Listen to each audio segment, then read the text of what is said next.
شريك له ولا وزير له ولا مشير له ولا معين له ونشهد أن سيدنا وسندنا وشفيعنا ومولانا محمدا عبده ورسوله أما بعد فأعوذ بالله من الشيطان الرجيم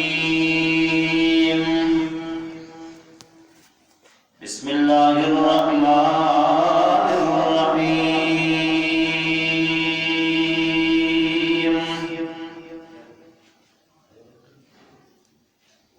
أينما تكونوا يدرككم الموت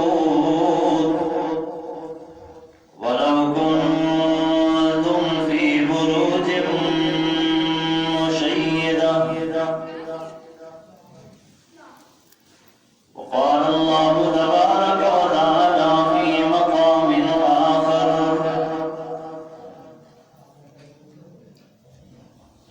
قل إن الموت الذي تفرون منه فإنه ملاقيكم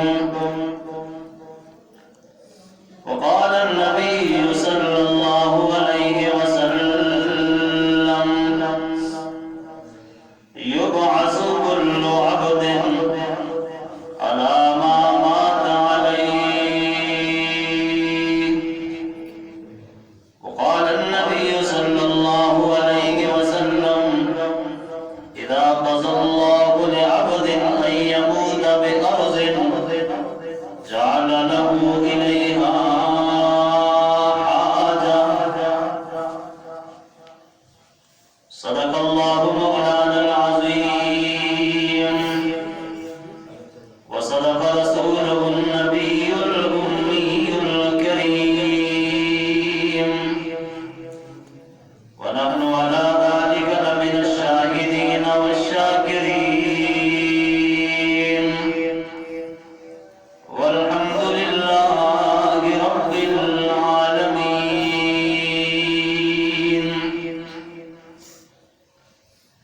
رضينا قسمة الجبار فينا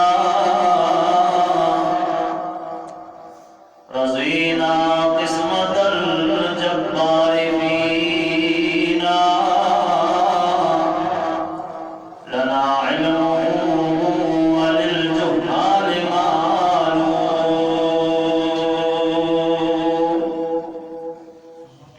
لو كانت الدنيا تدوم لواحد لو كانت الدنيا تدوم لواحد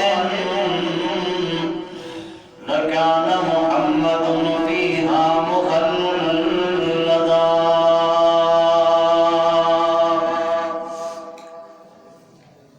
آگا اپنی موت سے کوئی بشر نہیں آگا اپنی موت سے کوئی بشر نہیں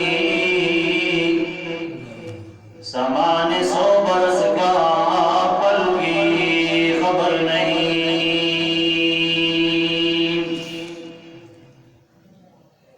واجب الاحترام سامعین محترم چند حدیثیں آپ کے سامنے بیان کر رہا ہوں جن حدیثوں کے اندر بندے کو رب عزت جلال آخرت کی فکر عطا کر دیتا ہے چند ایسی حدیثیں بیان کرنے لگا ہوں ان حدیثوں کو سن کر ہر سمجھنے والے انسان کو آخرت کی فکر بن جاتی ہے اور آخرت کی فکر ایک ایسی چیز ہے کہ بندے سے پھر نیکیاں چھوٹتی نہیں اور گناہوں کا موقع ملتا نہیں، گناہوں سے بھی بچا رہتا ہے، نیکیاں بھی کرتا پروردگار عالم سے دعا ہے کہ اللہ اپنے حبیب کی ان پیاری حدیثوں کو، اپنے قرآن کی ان آیات کو صحیح بیان کرنے کی توفیق عطا فرمائے، ہم سب کو اس پہ عمل کرنے کی توفیق عطا فرمائے۔ امام الانبیاء محمد رسول اللہ صلی اللہ علیہ وسلم مسجد میں داخل ہوئے، چند ساتھی بیٹھے ہوئے تھے جو کھلکھلا کر ہنس رہے تھے۔ نبی کریم صلی اللہ علیہ وسلم مسجد میں داخل ہوئے، چند ساتھی بیٹھے ہوئے تھے، کھلکھلا کر ہنس رہے تھے۔ نبی کریم صلی اللہ علیہ وسلم نے ان کو اس حالت میں دیکھا تو فرمایا اگر موت کو یاد کرتے تو یہ حالت میں نہ دیکھتا جو تمہاری دیکھی جا رہی ہے۔ مسجد میں تھے، صحابہ اکرام تھے، کوئی دین کے خلاف بھی کوئی عمل نہیں کر رہے تھے، لیکن ان کی خوش طبیعت، خوش مزاجی کو دیکھ کر نبی کریم صلی اللہ علیہ وسلم نے ایسی بات کی کہ میں کہتا ہوں رہتی دنیا کے لیے یاد رہے گی۔ اور بڑی عجیب بات کہ اگر موت کو یاد کرتے تو ایسی حالت جو میں نے دیکھی ہے نہ ہوتی۔ پھر نبی کریم صلی اللہ علیہ وسلم نے حدیث مبارک سنائی اور کیا پڑھا؟ انما القبر روضۃ من ریاض الجنہ او حفرۃ من حفر النار۔ انما القبر روضۃ من ریاض الجنہ او حفرۃ من حفر النار۔ قبر یا جنت کا باغ ہے یا جہنم کا گڑھا ہے۔ قبر کو معمولی چیز نہ سمجھو، یا یہ جنت کا باغ بن جائے گا، مردے کو خوشیاں ہی خوشیاں مل جائیں گی، یا یہ جہنم کا گڑھا ہے، جہنم کے گڑھے میں پسلیاں ایک دوسرے پہ داخل کر دی جائیں گی۔ بڑی عجیب بات کی، فرمایا ہر روز ایسا دن نہیں گزرتا قبر پر جو قبر یہ نہ کہتی ہو کہ انا بیت البعید، میں تو دوری کا گھر ہوں، میں قریبی کا گھر نہیں ہوں، دوری کا گھر ہوں، تجھے دور کر دیتی۔ اور میں تو کیڑے مکوڑوں کا گھر ہوں، اور میں بے انگی کا گھر ہوں۔ ہر روز یہ قبر آواز دیتی ہے اے انسان تو میرے اوپر چلتا ہے، پھرتا ہے، کلمہ پڑھتا ہے، ایمان بناتا ہے، اپنی اصلاح کرتا ہے، اپنی نمازیں روزے ٹھیک کرتا ہے، قرآن ٹھیک کرتا ہے۔ قبر کہتی ہے تیرا آنا مبارک ہو، تو دنیا میں سے کام کر کے اب میرے پاس آتا ہے۔ اب دیکھ جب تو اوپر پھرتا تھا مجھے خوشی تھی، اب تو میرے پاس آ گیا، دیکھ میں تیرے ساتھ کتنا اچھا سلوک کرتی ہوں۔ وہی انسان جب قبر کی اوپر چلتا ہے، نماز کی فکر کوئی نہیں، ایمان کی فکر کوئی نہیں، اصلاح کی فکر کوئی نہیں، وقت بھی ضائع، مال بھی ضائع، عمر بھی ضائع۔ اور جب قبر میں پہنچتا ہے تو قبر کہتی ہے تو اوپر چلتا تھا، سارے لوگوں میں مجھے برا لگتا تھا، اب تو میرے پاس آ گیا، دیکھ میں تیرے ساتھ کیا اللہ علیہ وسلم نے فرمایا کہ اس وقت وہ قبر یہ کہہ کر ایسی جڑ جاتی ہے کہ مردے کی پسلیاں ایک دوسرے میں داخل ہو جاتی ہیں۔ اور نبی کریم صلی اللہ علیہ وسلم نے مثال کیا تھی، یہ یوں دیکھو مجھے سارے، یہ دیکھو دونوں ہاتھ انگلیوں میں ڈالے، یہ دونوں ہاتھ آپس میں جڑ گئے، مردہ جو کھلا ہم نے رکھا تھا وہ آپس میں جڑ جاتا ہے۔ اللہ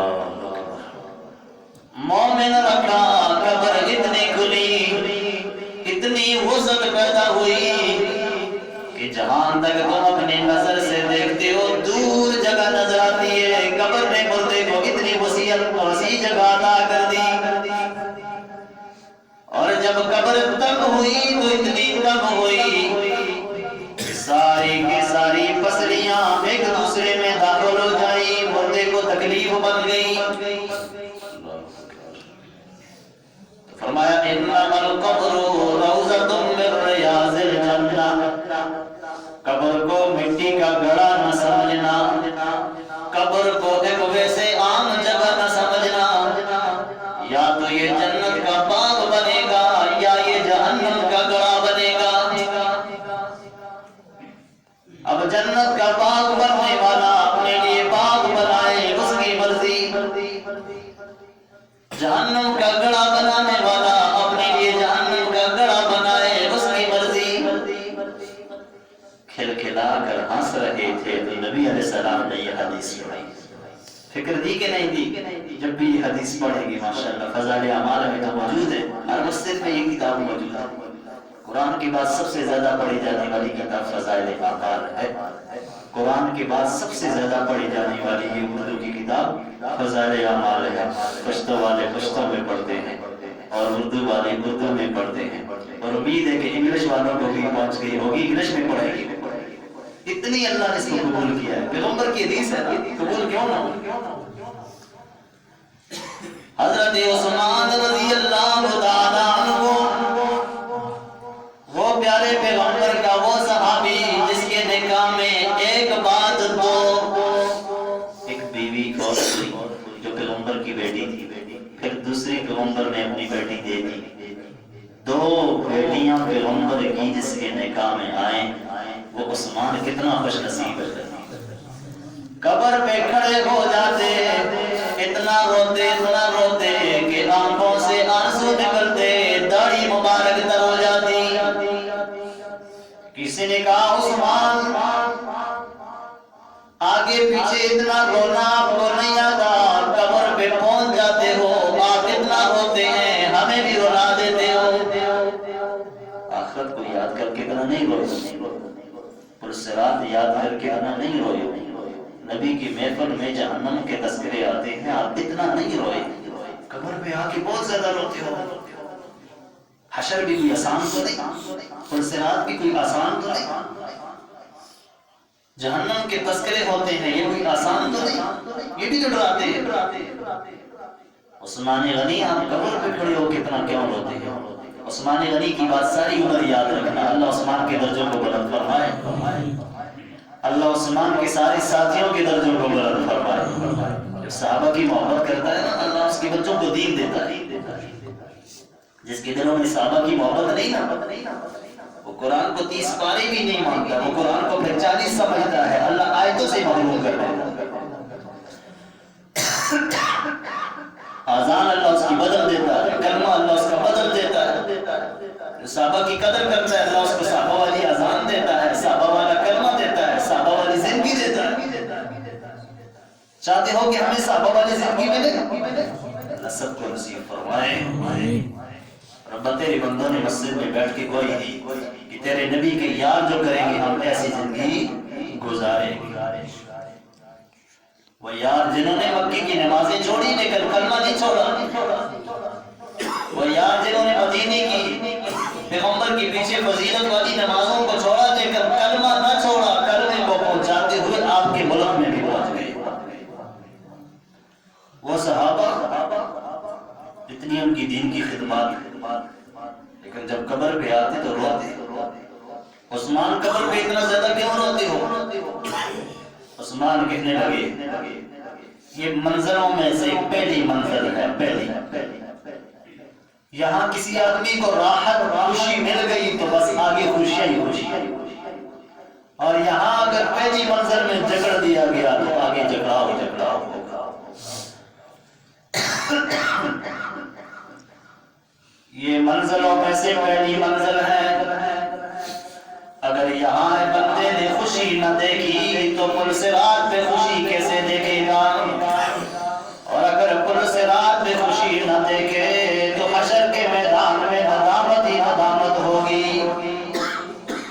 میں عثمان قبر پہ کھڑے ہو کے اس لیے روتا ہوں کہ ربا اس قبر کو جہنم کا گڑھا نہ بنانا، اس قبر کو ہم سب کے لیے جنت کا باغ بنانا۔ اللہ چاہے تو ابراہیم کی آگ کو جنت کا باغ بنا دے، اللہ چاہے تو اس مٹی کے گڑھے کو بھی جنت کا باغ بنا دے۔ ابراہیم خلیل اللہ نیک تھے، کلمے والے تھے، قربانیوں والے تھے، نیکیوں والے تھے، اللہ والے تھے، اللہ نے آگ کو بھی باغ بنا دیا۔ آگ کو جب اللہ باغ بنا دیتا ہے تو ایسی کی نمازی قبر میں جائے گا جہاں سانپ ہوتے ہیں، جہاں بچھو ہوتے ہیں، جہاں زمین دسانے والی بھی ہیں، زمین کے کئی قسم کے عذاب ہوتے ہیں، لیکن جب مومن جاتا ہے یہ قبر کے لیے تیرا آنا مبارک ہو، اوپر چلتا تھا مجھے سارے لوگوں میں اچھا لگتا تھا، جب میرے پاس آیا دیکھ میں بھی تیرے ساتھ اچھائی کروں گی۔ اللہ کی ہر مخلوق مومن کے ساتھ ایسا ڈالتے ہیں نیکی میں، اللہ کی ہر مخلوق مومن کے ساتھ اپنی ہمدردی میں اپنا اپنا حصہ ڈالتے ہیں، ہمارا بھی کچھ ہو جائے، جس کی وجہ سے ہمیں اللہ نے زندگی دی، اللہ نے ہمیں موت سے پہلے وقت دیا۔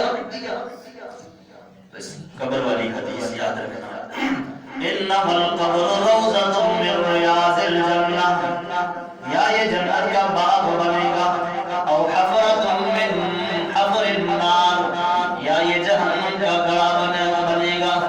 اللہ ہم سب کے لیے قبر کو جنت کا باغ بنائے، اللہ باغوں والے اعمال کرنے کی بھی ہمیں توفیق عطا فرمائے۔ اللہ دوسری حدیث سنا، یبعث کل عبد علی ما مات علیہ، یبعث کل عبد علی ما مات علیہ۔ اللہ کے پیارے پیغمبر دوسری حدیث بیان کرتے ہیں، اللہ کے بندو میرے امتیوں، جو بندہ جس حال پہ مر جاتا ہے اللہ اسی حال میں کل قیامت کے دن اٹھائے گا۔ جو بندہ جس حال پہ مر جاتا ہے اللہ اسی حال پہ اٹھائے گا۔ نبی کریم صلی اللہ علیہ وسلم نے فرمایا بندے کو اللہ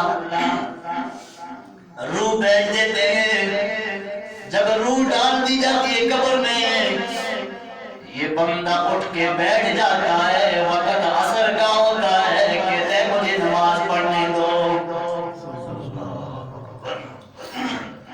نمازی تھا نا تو نماز کی حالت میں گیا نا تو پھر کیا کہتا ہے، چھوڑو فرشتوں تم ذرا سائڈ پہ ہو جاؤ میں نماز پڑھتا ہوں۔ فرشتے کہتے ہیں جو پڑھ کے آیا ہے ہم اس کو نہیں گر سکتے، تو اور بھی ہمارے سمجھ لگاتا ہے، جو تو پڑھ کے آیا ہے نیکیاں کر کے آیا ہے اس کی اتنی بڑی بڑی ثواب کی اور بڑی بڑی نعمتیں تیرے لیے تیار کی ہیں، بس دلہے کی طرح سو جا، دلہا خوشی میں سو جا، کوئی پوچھ نہیں۔ کتنی بڑی قدر ہے یار وہ، یبعث کل عبد علی ما مات علیہ۔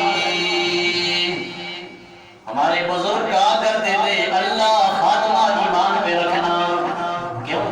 یہودی مرے گا یہودیوں میں اٹھایا جائے گا، عیسائی بن کے مرے گا عیسائیوں میں اٹھایا جائے گا، منافق کی موت مرے گا منافق بن کے اٹھایا جائے گا، مومن مخلص فوت ہوگا مخلص مومنوں میں کھڑا کیا جائے گا۔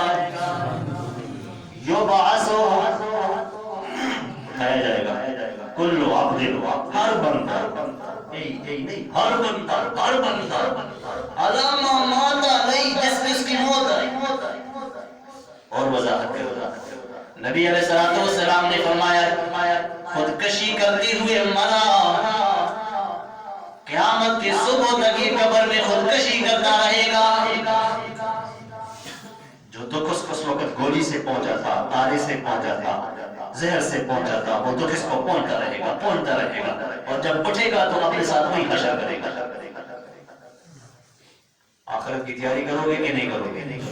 میں نے آج ارادہ کیا آج کی بات صرف حدیث کے الفاظ آپ کو سناؤں گا. بس ادھر ادھر کا وقت بھی نہیں ہوتا. عوام مزے لگانے والی آ چکی ہے. کہتے ہیں بس آواز ہو, سر ہو, سر بھی سنائیں گے, پیغمبر کی بات خاص سنائیں گے, اپنی باتیں نہیں سنائیں. تیسری حدیث پڑھنے لگا ہوں. یتبع المیت ثلاثۃ فیرجع اثنان ویبقى واحد. میت کے ساتھ تین چیزیں جاتی ہیں. کتنی چیزیں جاتی ہیں؟ میت کے ساتھ تین چیزیں جاتی ہیں. دو واپس ہو جاتی ہیں, ایک اس کے ساتھ قبر میں ہوتی ہے. چلنے کی تو چیزیں تین تھی, ہونا تو یوں چاہیے تھا ایک واپس ہو, دو ساتھ آ جائے. ہمدردی کا موقع.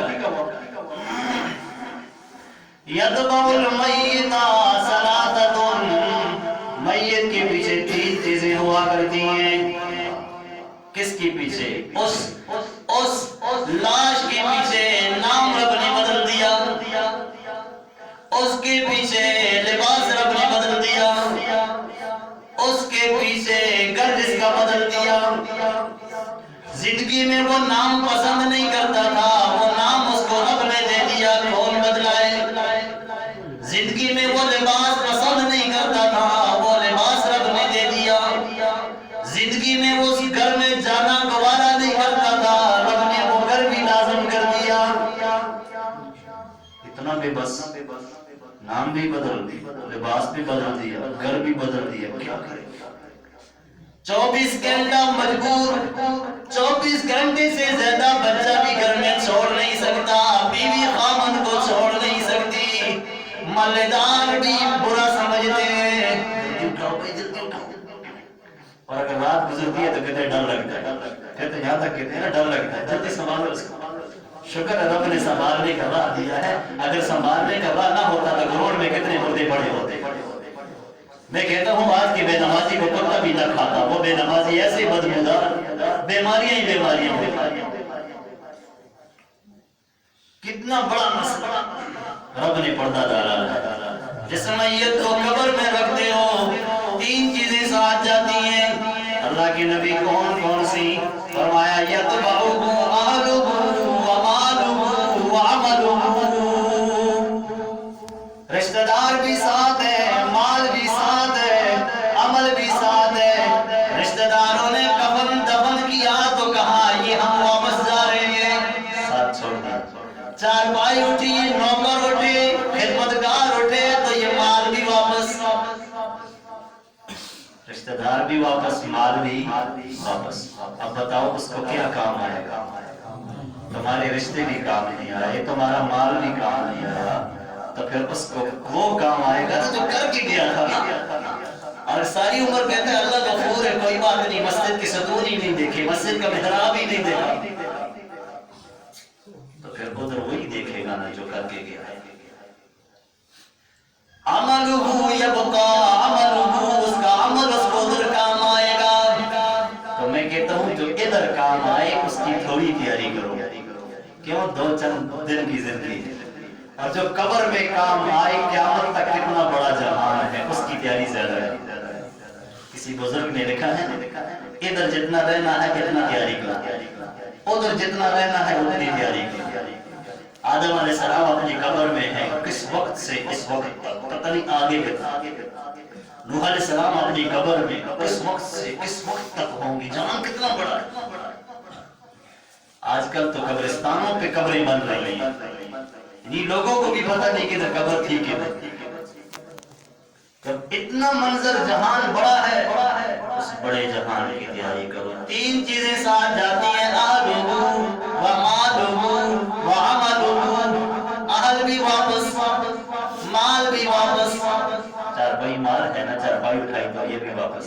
وہ جو چیزیں ساتھ جا نماز تک لے کے گیا تھا واپس، وہ جو قرآن ساتھ لے کے گیا تھا وہ بھی واپس، وہ جو چھوارے لے کے گیا تھا وہ بھی نکال۔